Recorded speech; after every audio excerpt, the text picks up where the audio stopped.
everyone, today I'm going to be walking you through the Feltotem's Fall Legion Mage Tower Challenge, available for Discipline Priest, Destruction Warlock, Beast Mastery Hunter and Windwalker Monk. So as you can see, I completed this challenge on my Discipline Priest, and before we jump into any of the actual combat and the gameplay, we're going to take a very quick look at the talents.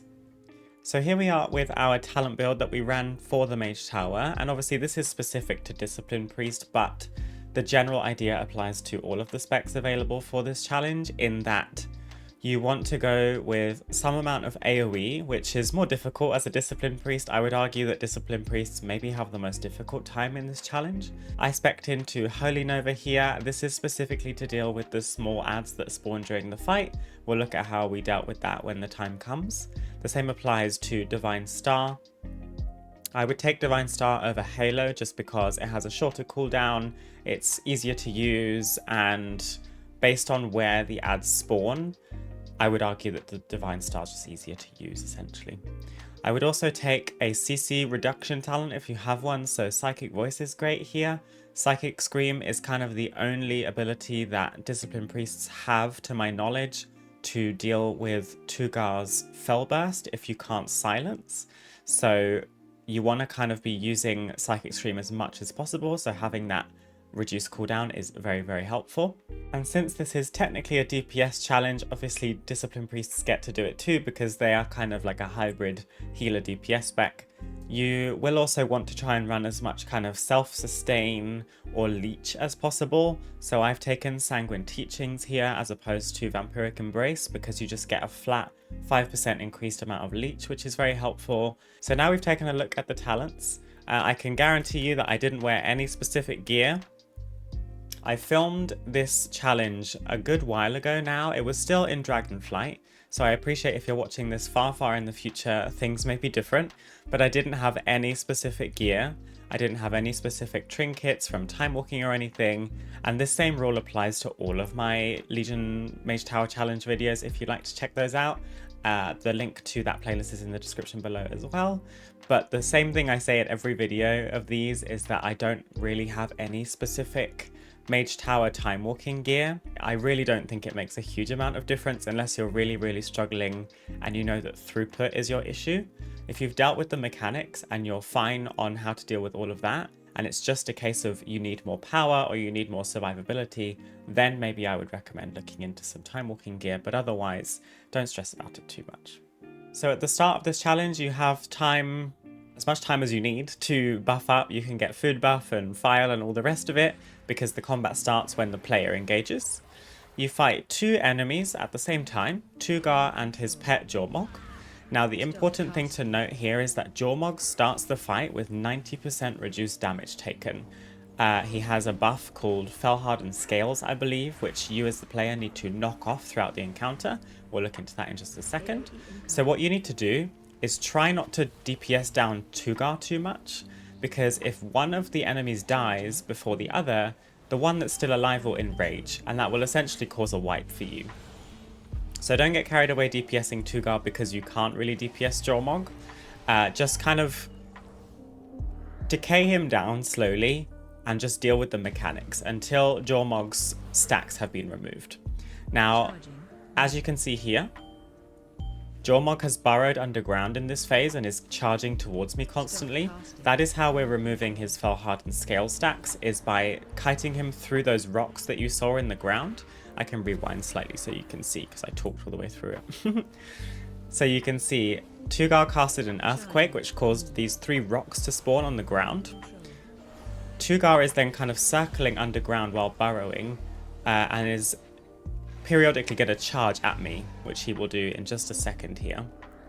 And as you can see, I'm trying to line my character up so that Jormog is always parallel to me and there is always a rock in between us. So now he's going to charge at me, goes through the rock, and you can see that my DBM pack is telling me that Jormog now has 6 stacks of Fell-Hardened Scales instead of 9. So we need to do that phase preferably 3 times to get all of the stacks off, but if you don't manage to kite him through all of the rocks, you'll have to go through it a couple more times. Don't worry too much about that. It's not an important thing to do it in 3 goes. In the meantime, the other mechanics are honestly pretty simple. I would argue the priority is to interrupt Tugar's Fellburst cast, either with an interrupt or with a CC, because that is very, very dangerous. And if the cast does go off, if you have a magic dispel, use it as soon as possible, because that debuff will deal a lot of damage to you over time and will likely be the thing that wipes you. Again, we're back in the rock phase, so again, Jormog is circling around underground. I'm trying to kite him through the rocks. And you also will have seen some bile spitter eggs spawn during the earthquake phase. These will hatch if you let them, so you need to preferably kill them before their cast goes off, but don't worry about these too much. These will just spawn into bile spitters and just deal really small single target damage to you. Sorry, I just punched my microphone. This is a great time, at least as a Discipline Priest, for your Holy Nova and your Divine Star. I did also put a Purge the Wicked dot on each of them just to help, but they should go down pretty easily with some pretty general AoE, so don't worry too much about those. As you can see, I have a Fel Surge debuff on me. I got rid of it as soon as possible. You can avoid this cross of swirlies. That's just rule number 1 of WoW, is don't step in the swirlies. Don't get kicked by Jormog's Sonic Scream. If you saw just then a Fel Surge totem spawned, it's just over here. And these need to be switched to immediately. They only take 1 hit and they die. They need to go down immediately, because if the Fel Surge cast goes off, you're going to get stunned, and that will probably cause you to wipe, because in the meantime, Tugar's probably going to cast his abilities on you. Jormog's going to attack you as well. There's going to be AoE to dodge. Just kill the Fel Surge totem at all costs. Don't just leave it because you know it's going to die in 1 hit. I would just get it out of the way immediately, and it's 1 less mechanic to deal with. I did also want to mention, probably should have said this at the top of the video, I am getting all of the callouts for this fight through DBM, but specifically through the Challenges plugin, which I can show you in my add-on client.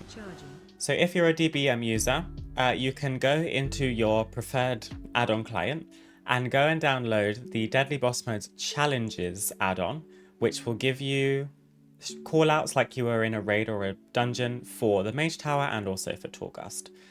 This is super, super helpful for calling out all of the mechanics and giving you kind of flashes of information on the screen rather than just trying to have to fly around looking at your UI trying to figure everything out. I found it much, much more helpful to know when things were spawning, how many stacks Jormog had left of his damage reduction, all that sort of thing. Very, very helpful. And if you'd like to download this add-on for yourself, obviously first you need the DBM General add-on, which I will link down below, and I will link the Challenges plugin down below as well. Honestly, the rest of the fight just carries on from there, and it's just a case of remembering your priority.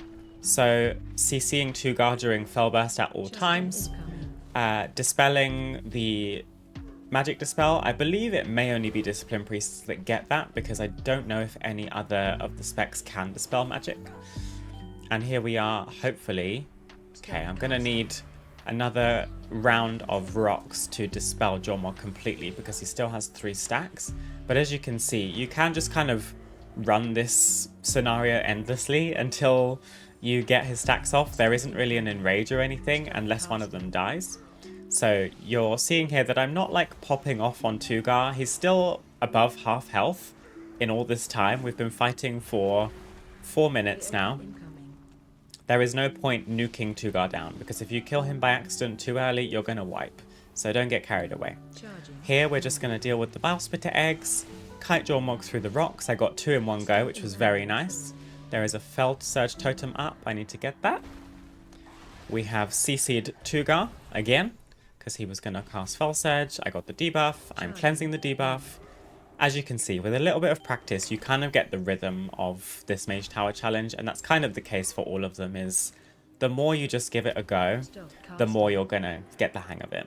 So now Jormog has dropped all of his stacks and is taking 100% normal damage, doesn't have a reduction at all, and now is the time I can actually start popping off a little bit, which is kind of hard to do as a Discipline Priest, but you understand. I'm going to focus down Jormog a little bit more first, just because I want to try and get the 2 bosses' healths even. And you have to remember that even though Jormog has dropped his stacks, he will still burrow underground like this. So you will have downtime where you physically can't damage Jormog. So again, if you have dots on Tugar, just be careful that they may rot him down over time while Jormog is underground. And then when Jormog reemerges, he's going to enrage. So just be very wary of that. Try not to nuke Tugar down once you get Jormog's stacks down, because you can still ruin the run at the last minute if you're not careful. And yeah, the rest of the fight just continues like this. I would argue this is one of the more simple challenges, in my opinion. I didn't find this one too difficult, especially given that I don't really know how to play Discipline Priest. I don't have much experience with it, but I also don't really have experience with any of the other specs that can do this challenge, so I just gave it a good go. I think this took me 5 or so attempts. Again, to kind of get used to the flow of the fight, you kind of start to get a sense for when each mechanic is coming. Obviously, DBM once again is helping me with the timers and the callouts. But yeah, I have gone through many rock phases here because I'm not really dealing enough damage to Jormog to get him down fast enough. But you have all the time in the world. The only enrage you have to deal with here is if one of the bosses dies. So do take your time if you need to. You know, especially once you get the bosses down as low as we are here, you don't want to like throw it away at the very end. But the rest of the encounter is a rinse and repeat. Sonic Scream is going to go off, so I'm going to make sure I'm not casting. It doesn't deal much damage. CC the Fell Burst, I didn't, so you can see it chunked me to 45% of my health. And I now have the dot I also need to dispel. Starting to lose focus now that I'm coming towards the end of the challenge. I can just tell. Try not to get kicked by the Scream. The Earthquake's going to come again in a second. As a Discipline Priest, it is tricky to get the DPS out. So I'm sure if you either have better gear, or if you're playing a different spec, or you have more experience with disc, you will get this down faster than I did. But this challenge took about 13 minutes or so. So it should still, it's still totally doable. It's not too bad. And once Jormog has dropped all of his Fell Hardened scales, he doesn't gain any more. So if you just want to kite him around the room and avoid the rocks, you can do that. It's just one less thing you have to worry about. And as soon as he comes up, I'm trying to get as much damage in on him as possible. Don't forget your totem. Kick the Fell Burst. I actually didn't kick it, but I did use a bunch of defensives instead. I think I knew that I wasn't going to get a Psychic Stream off, so I just preempted defensives because I didn't want to die at the last minute here. Have we counted how many earthquakes we've had in this encounter? I feel like it shouldn't have taken this many, but oh well. I'm still doing the rocks. I think this is just out of habit. I think I was so focused on all of the mechanics that I just kept rinsing and repeating the way I fight this because it worked for me. Now I think, if I'm not mistaken, Tugar might die while Jormog is underground in this encounter. I don't quite remember. But I think it's a case of Jormog gets down low enough that my dots on him rot him down while he's underground, and then when he re-emerges, he almost dies instantly, I think. Because as you can see, Tugar is very close to dying, and I do have a Purge the Wicked on him. So I need to be careful. I'm almost like ignoring Tugar completely while Jormog is active, because they're not even in health percentage right now. They're getting close. I'm also taking a lot of damage. Starting to ignore mechanics to try and get the kill, being a bit greedy. Deal with your Bile Spitters. I think as the fight goes on, you might deal with 4 instead of 3 Bile Spitters. You may even start with 2. But as you can see, they haven't really been a problem for me in this encounter. You can just AoE them. I was single targeting them for a little while just then. Not really sure why. I think I was, again, panicking probably. Tugar is very close to dying. I have a dot on me, which I am ignoring right now. Okay, there it goes. Do not let your debuff stay on you for too long, because it chunks like a quarter of your health each tick, I believe. Something like that. We're about to get a Fell Surge and a Totem. So I didn't kick the Totem. I didn't kick the cast, sorry, but I did kill the Totem. I'm letting a lot of these Fell Surges go off, which is not ideal. And I think this might be the last round He's going to go underground one more time, but as you can see, Jormog was on like 1% health. So he's going to technically die underground, but he doesn't actually die until he comes back up. So now, Tugar is going to die, which I panicked about. Tugar's gone down. Now I can't really do anything apart from kill the Bile Spitters and wait for Jormog to come up, and it should be an instant death once he re-emerges and we finish the challenge. See if I'm right. He should re-emerge just now. There he goes. So there you have it. I hope this video helped you figure out how to do this challenge yourself. Let me know in the comments down below how you get on. And if you would like to check out any of my other Legion Mage Tower Challenge guide videos, they are linked in a playlist in the description down below. Thank you so much for watching today. If you enjoyed the video, please don't forget to like and subscribe to the channel. I would very much appreciate your support. Do also hit me up on Twitch if you ever want to come and hang out live. I stream every weekday from 2 PM GMT onwards, usually playing some iteration of WoW. It would be lovely to see you then, but for now, I wish you a wonderful rest of your day, and I hope to see you again very soon. Bye!